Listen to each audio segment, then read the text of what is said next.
ஒருவேளை ஃபியூச்சர்ல உங்களுக்கு இந்த மாதிரி சூசைட் தாட்ஸ் வந்தா உடனே நீங்க எனக்கு ஃபோன் பண்ணுவீங்கன்னு ப்ராமிஸ் பண்ண. நம்ம போன்ல முதல்ல டீல் பேசிக்கலாம். அதுக்கப்புறம் நீங்க முடிவு பண்றது கரெக்டான உங்களுக்கே தோணுச்சுன்னா நீங்க ப்ரொசீட் பண்ணிக்கோ. இப்ப ப்ராமிஸ் பண்ண. நீங்க ப்ராமிஸ் பண்ணீங்கன்னா அது படி நடந்துப்பீங்கன்னு எனக்கு தெரியும். ப்ராமிஸ் பண்ணுங்க அத்தை. விடுங்க பாத்துக்கலாம் அத்தை. ரிலாக்ஸா இருங்க. நல்லா இருக்கோம்ல. என்ன ஆச்சு அத்தை? ஏன் இப்படி எல்லாம் பண்ணீங்க? நீங்க ஓகே தானே? இவ உங்களையும் கூப்பிட்டாளா? ஏண்டி ஒருத்தர் கூட விடாம எல்லாருக்கும் கால் பண்ணி கூப்பிட்டு இருக்கியா? என்ன பண்ண சொல்றேன்? நீ பாட்டு கதை சதிரி பயமுறுத்திட்டு இருந்தா நான் என்ன பண்றதா? கொஞ்ச நெஞ்ச கூத்தாடி பண்ணிருக்க. எங்களுக்கு ஒரு நிமிஷம் உசுறு போய் உசுறு வந்துருச்சு. நான் ஏன் சாகணும்? நான் இனிமே சாக மாட்டேன். தம்பி என்ன கூட்டிக்கிட்டு போய் விளக்கமா சொன்ன பிறகுதான் எனக்கே எல்லாம் புரிஞ்சுது. நான் யாருக்காக சாகணும்? சாகுற அளவுக்கு நான் ஒண்ணுமே பண்ணலையே. நான் ஒரு தப்பு பண்ணலையே. என்ன அவருக்கு கல்யாணம் பண்ணி கொடுத்தாங்க.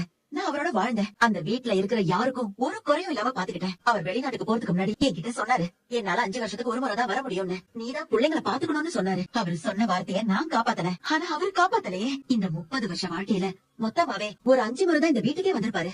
அப்பெல்லாம் எல்லாரும் சொல்லுவாங்க அவர் அங்க தனியா கஷ்டப்படுறாருன்னு. நாங்களும் தான். அவர் இல்லாம இங்க எவ்வளவு கஷ்டப்பட்டோம். 4 பொம்பளை பிள்ளைங்க, நான் அத்தைன்னு வீட்ல 6 பேர் இருந்தோம். எங்களுக்கு கஷ்டம் இல்லையா?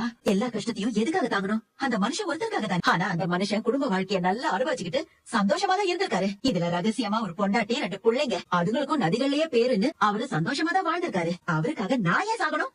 நான் எல்லாம் சாக மாட்டேன். இத்தனை வருஷம் அவருக்காக யோசிச்சு யோசிச்சு நாட்கள் போயிடுச்சு. இனிமே நான் எனக்காக வாழ போறேன். இதோ என் பிள்ளைங்க இருக்காங்க, அதுங்களுக்காக நான் வாழ போறேன்.